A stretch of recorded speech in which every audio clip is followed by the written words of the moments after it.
Good morning, ladies and gentlemen. This is Hairy Muppet. Welcome back to another Starcraft 2 Daily Masters cast. We got another beautiful game for you here today. I thought there was a Reaper for some reason. It's way too early for a Reaper to be that far out. Anyway, it is Mr. Polt down the bottom left side of the map. He is 26 years of age from South Korea, plays for CM Storm. And he is sending a Reaper out there. There's his Reaper. And the person that the Reaper is being sent to is none other than Mr. MacSed. 26 years of age from China. Plays for Invictus Gaming. And oh, the Mothership Core coming out just in time. But is it going to be fast enough? Yes, it is. There's no way he's going to be able to kill workers. No way in hell. He's got 2 good hits off on that worker.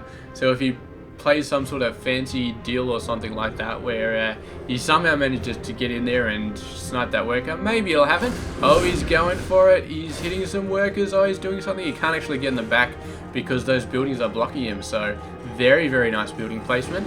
And yeah, this Reaper's just going to be chilling out, I guess, trying to pull the Mothership Core away. Maybe he can sneak around the side. I don't know. He's got a full scout off. He might just fall back here. I think that's probably the best idea. And that is exactly what he's going to do. So that's it. Reaper is not so exciting once he gets shot away, but he's going back in. Alright, enough excitement about the Reaper. Let's talk about this game. Not that there's much happening, but we do have a nice fast robotics facility coming out. Against a Terran player, this almost certainly means fast Colossus, because of course Colossus rock against Triple M. And 99.9% of Terran players go Triple M against pretty much every opponent because Triple M is so freaking awesome. So yeah. Oh, the Stalkers. He got there and then he's just like, yeah, there are Stalkers on top of that. I'm not going to go up there. That's a bad idea. So he's just going to be falling on back and just chilling out at the bottom. He can probably hope to, I don't know, see a third base coming out or something. If MacSed does decide to go for a stupidly early third base or some sort of early harassment or something, then that Reaper will be able to spot it. So that is pretty awesome. And eventually the Stalkers will move away and then you can sort of just get back in there and have another look. Sees the Mothership Core again. Yeah, it's not going to happen. So what is Polt doing down here? He's got 3 barracks out. This is a very popular approach during Terrans. A lot of Terrans like to go for the barracks and then straight away the factory, but a lot of Terrans like to go for the triple barracks. Get a lot of units out nice and fast. They get the Marauders out nice and fast. They get the Stim out nice and fast. And then they go out for, I don't know, like a 9-minute offensive with about 6 or 7 units. They get in there and they just do quite a bit of damage. And it's quite popular versus Protoss, actually, because they tend to tech up very, very fast. So they're usually not supremely prepared for any extremely early sort of harassment. So here we go. He's already got this amount of forces out at the 7.5-minute mark.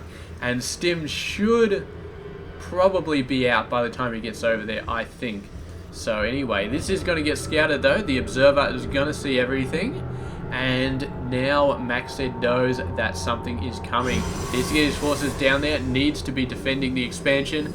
No doubt a Nexus overcharge is going to go down. And we'll see how well that works, because that is definitely the one downside of this play from the Terran player is the Nexus overcharge. It always demolishes Marines, and it doesn't do too badly versus Marauders either, so it's going to be very, very hard. It's actually already triggered it before they even showed up, so these guys are going to come in, they're going to be taking out a lot of stuff. If they can snipe the Immortal, that's going to be huge. They're sniping the Stalker.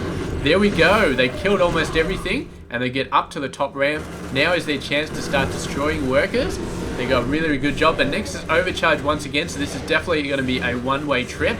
So many workers are dying though. So many workers.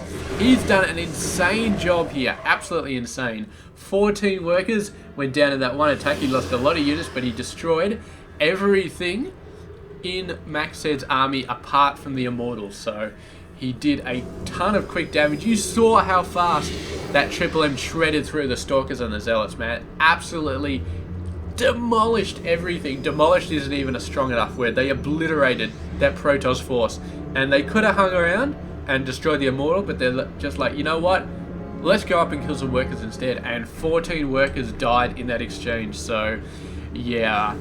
Polt is definitely ahead right now. Although MacSed is a 41 under 49, so he's only 8 workers behind. So he's still in a not a bad position. Looks like Polt has actually stopped building workers for now. He feels like he's in an okay position. Maybe? Something like that. He's all that. There we go. He's not supply capped anymore. I was about to say supply capped, but not quite. So, yes. Where is he? 49. Okay, so it's not a bad point. 50 workers, not a bad point. He may push it up to 60 when he gets onto third base. Something like that. There we go. Starting to see some more workers coming out again from Mr. Polt. And he's going to move out with another force. He's got some medevacs out now. This is the point where he gets scared away by the Colossi.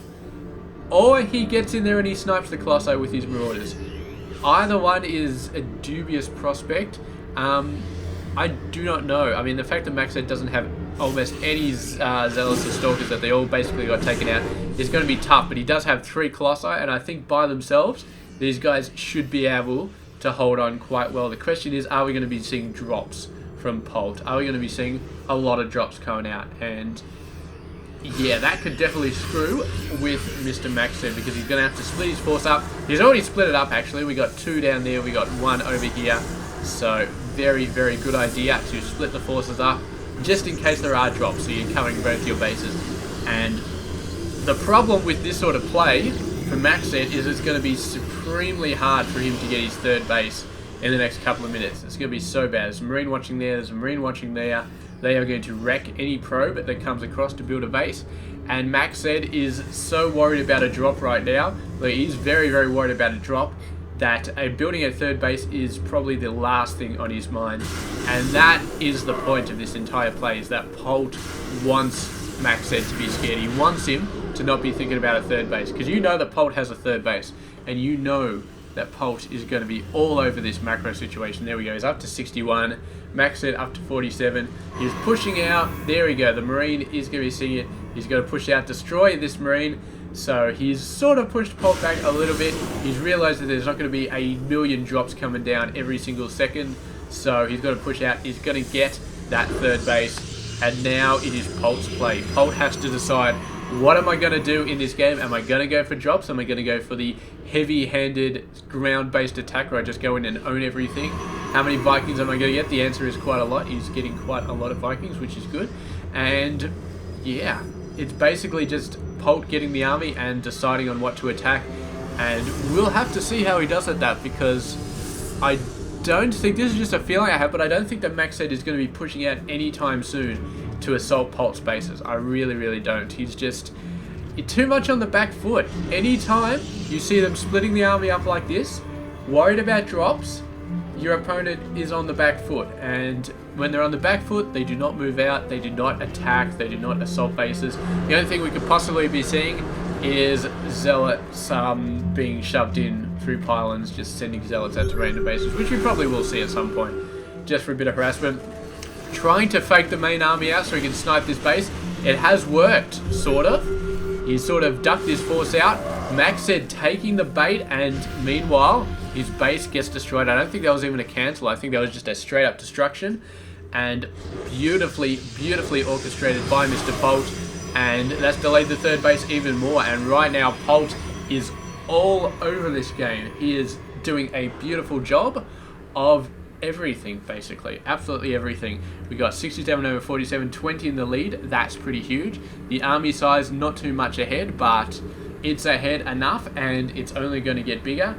And Polt is almost maxed out. Oh, he's managed to get a War Prism as well.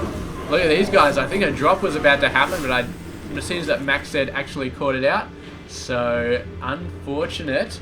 But it's nice to see MacSed getting back in the game, doing some damage, getting some stuff happening for him.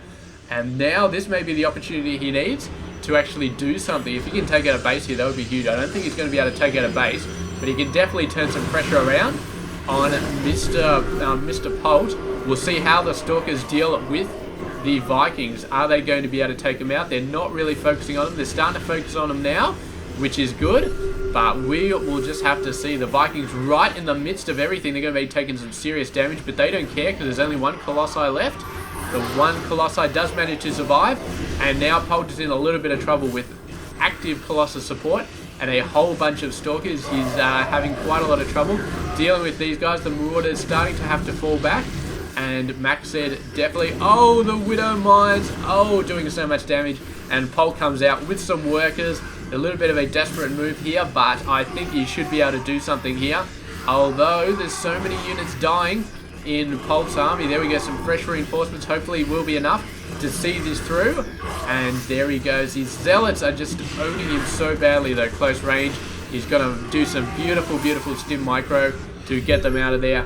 And I think that's it. He's finally held it off, but he must have lost quite a few workers. He's 18 workers down, so threw away his massive macro advantage to be able to hold off that assault.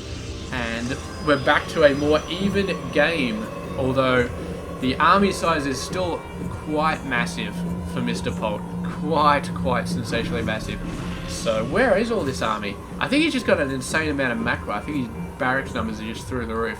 Yeah, look at that. That's a ton of guys coming out. So, yeah, starting to get level 3 of everything as well. MacSed does have level 2 of everything. So they're both even on the upgrades. But Polt starting to push out again. We'll see exactly how we're going to do. MacSed only starting to build the third base now. You guys see he was just putting every single scrap of minerals he could into that assault. Eventually he was pushed back, so now he's going to be going for the third base. Oh man, Polt. Look at this Colossus already. I think this is the same. No, it's not the same Colossus as before. I think that Colossus eventually did die. So yes, we do have a Colossus out there though. We got some Vikings coming out for Mr. Polt. He's starting to get some more, which is good. 6 is a very, very good number against 1 Colossi. And MacSed continuing to try and take the initiative, to try and push in. And the question is he going to force Polt back? I think the answer is no. I think Polt is going to be able to run in here, snipe this base. It's almost undefended. So MacSed going for a push again, not seeing the possibility of this attack. He's going to be forced to have a cancel. There we go. There's the cancel. And now MacSed is in serious trouble. He so desperately needs a third base. It is the 20-minute mark of the game. Without a third base, he's got to own everything, or he's got to give the GG. And he doesn't have too much time to own everything. This is basically it right there. The Viking numbers are looking fairly strong. The Colossus are going down. There we go. The last one just about to fall. There he goes. And a whole bunch of ground units coming out though. Is it going to be enough? Those zealots are going to try and turn the tide. But it does not matter. MacSed giving the GG, and look at this. These guys just rolling in. Nothing really holding them back. No defensive units left over. MacSed had everything in that army out the front, and it was looking a little bit funky as to whether those guys was going to survive as well. So Polt beautifully played in this game. Absolutely fantastic. And in the end, took out the victory. So yes, very, very nice job. And thank you very much for watching this game. I do hope you enjoyed it. And I will catch you guys tomorrow with another one. Stay tuned.